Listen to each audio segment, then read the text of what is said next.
वैज्ञानिकों को लग रहा था महाभारत और द्वारका नगरी एक फर्जी कहानी। इसी का सच पता करने के लिए भारत के प्रधानमंत्री नरेंद्र मोदी ने भी वैज्ञानिकों के साथ अरब महासागर में लगा दी डुबकी। दोस्तों, आज हम आपको एक ऐसी खोज के बारे में बताने जा रहे हैं जिसने पूरी दुनिया के वैज्ञानिकों को हिला कर रख दिया। जी हाँ, ये कोई मजाक नहीं है। समुद्र की गहराइयों में जो नजारा देखा गया उसने न सिर्फ विज्ञान को चुनौती दी बल्कि इतिहास की उन झूठी किताबों को भी खामोश कर दिया जो अब तक हमारी सभ्यता और संस्कृति को सिर्फ मिथक बताकर अपमानित करती रही हैं। वैज्ञानिक जब समुद्र की सतह से लगभग 60 फीट नीचे उतरे तो उन्हें यकीन ही नहीं हुआ कि उनकी आंखें क्या देख रही हैं। वहाँ सिर्फ पानी और रेत नहीं थी, वहाँ तो एक भव्य नगरी थी, पूरा का पूरा शहर। ऐसी शानदार और व्यवस्थित इमारतें, रास्ते और पत्थरों की संरचना जिन्हें देखकर किसी का भी सिर चकरा जाए। ऐसा लग रहा था मानो वक्त खुद वहीं रुक गया हो। आप सोच रहे होंगे शहर पानी के नीचे कैसे, लेकिन सच यही है और यही सच दुनिया से छुपाया गया। दोस्तों, वो कोई साधारण शहर नहीं था, वो था भगवान श्री कृष्ण की नगरी द्वारका। जी हाँ, वही द्वारका जिसे माता गांधारी के श्राप के बाद समुद्र ने अपनी गोद में समा लिया था। अब तक इसे सिर्फ कथा माना जाता था, लेकिन आज विज्ञान भी इस सच को मानने पर मजबूर हो चुका है। वैज्ञानिकों ने वहाँ मौजूद पत्थरों और संरचनाओं पर गहन रिसर्च की नतीजे, वो पत्थर, वो सभ्यता इतनी पुरानी कि महाभारत काल भी उसके सामने नया लगे। दोस्तों,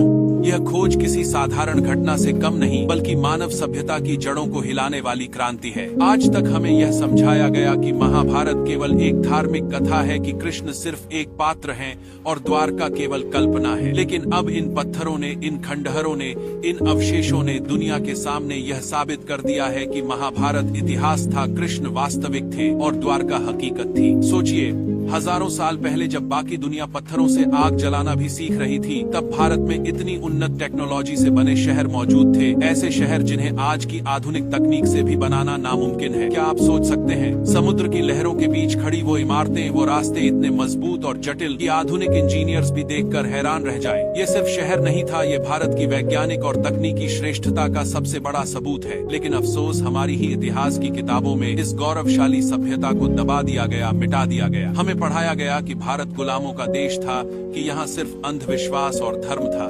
लेकिन सच्चाई ये है कि जब बाकी दुनिया अंधकार में थी, तब भारत सोने की चिड़िया था, ज्ञान का केंद्र था, विज्ञान का स्रोत था। वैज्ञानिक जब सतह पर वापस आए और उन्होंने मीडिया के सामने खुलासा किया तो दुनिया दंग रह गई। उनके शब्द थे, ये खोज मानव सभ्यता की धारणा बदल देगी।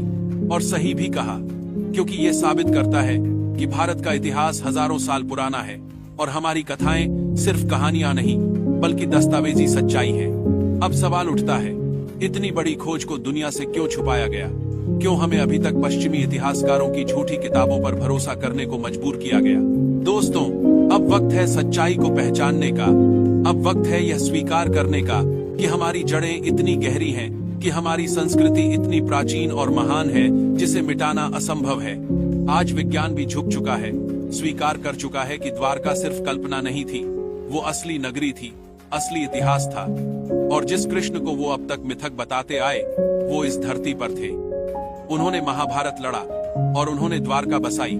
यानी साफ है दोस्तों, हमारा इतिहास सबसे पुराना, सबसे समृद्ध और सबसे उन्नत है। वो सभ्यता जिसे आज की टेक्नोलॉजी भी कॉपी नहीं कर सकती, वो हमारे पूर्वजों ने हजारों साल पहले खड़ी की थी। यही है भारत का गौरव, यही है भारत की ताकत। तो अगली बार जब कोई आपसे कहे कि महाभारत सिर्फ कहानी है या द्वारका सिर्फ कल्पना, तो उसका जवाब इन पत्थरों से देना, इन खंडहरों से देना।